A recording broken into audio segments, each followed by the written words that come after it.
standing outside in Prescott, Arizona. I've got Granite Creek behind me.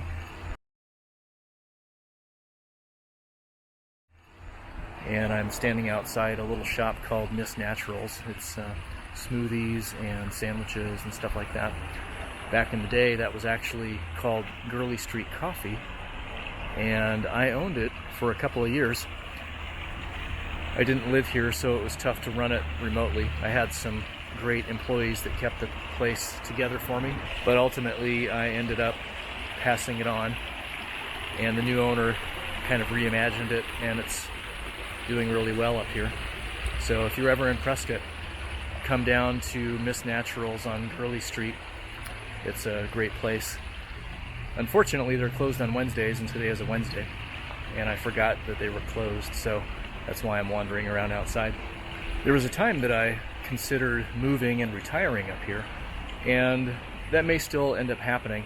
I've always felt kind of a connection to Prescott in general. For as long as I can remember, I've come up here just to hang out, and then I had a house up in the mountains for a couple of years, and it's just a nice place to be. Beautiful scenery, beautiful forests, some good camping if you like camping. Granite Creek starts as a stream in the Bradshaw Mountains, flowing through west central Arizona, through the city of Prescott, and eventually meeting the Verde River.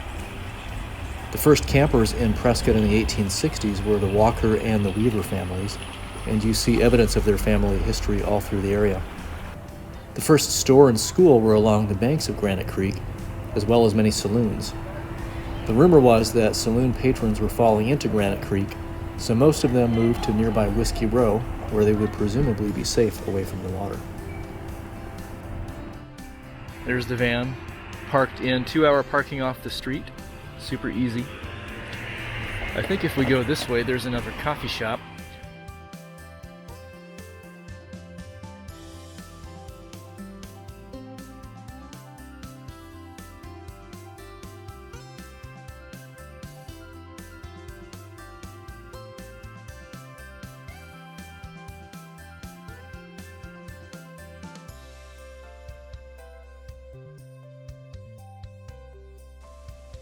Here we see the Hotel St. Michael. The St. Michael began its history in 1891 when the Burke Hotel was built on the corner of Gurley Street and Whiskey Row.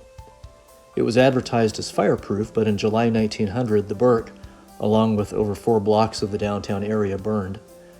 The property was purchased by John Duke, and in 1901 he had the St. Michael built. Being in central Arizona, Prescott became the Arizona territorial capital, and the St. Michael was frequented by politicians of the day. The gargoyles on the building are rumored to represent the politicians who stayed there.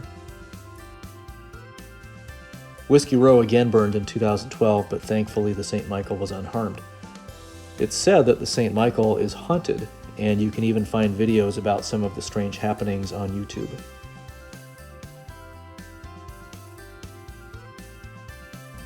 Yavapai County Courthouse was built in 1916 and is listed on the National Register of Historic Places. The square is a popular tourist stop and hosts numerous activities including farmers markets, holiday festivals, and the Summer Live concert series from June through August.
The Hassayampa Inn in downtown Prescott opened in November 1927, one of the few hotels in the country to begin as a publicly held institution after 400 different shareholders purchased stock at $1 per share.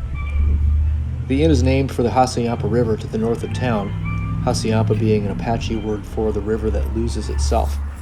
This 100-mile-long river dips underground and resurfaces further downstream.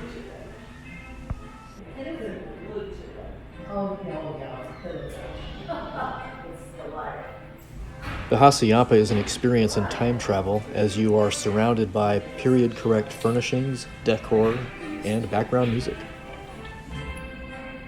Well, I'm sure we did a lot of nutty things too.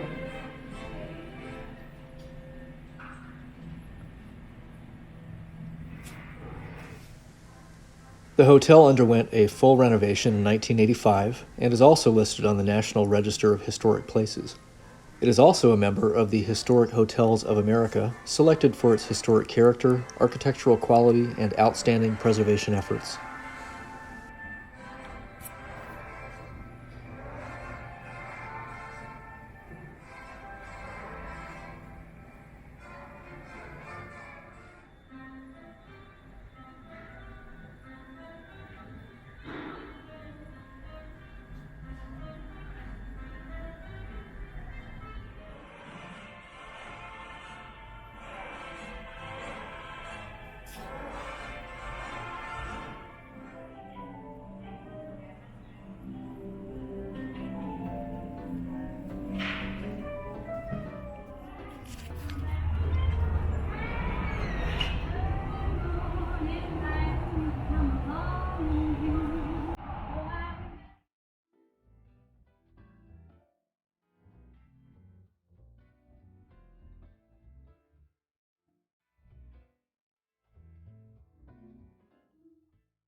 No trip to Prescott is complete without a drive up Mount Vernon Avenue, which is also the beginning of Senator Highway. Many of these Victorian homes date back to the late 1800s and are listed on the Prescott Historic Home Registry. For over 60 years, Mount Vernon Avenue has been host to a huge Halloween celebration, closing down the roads and attended by thousands of parents, kids, and homeowners who really go all out. Put this one on your list of things to do whether you have kids or not, because it's really something you don't want to miss.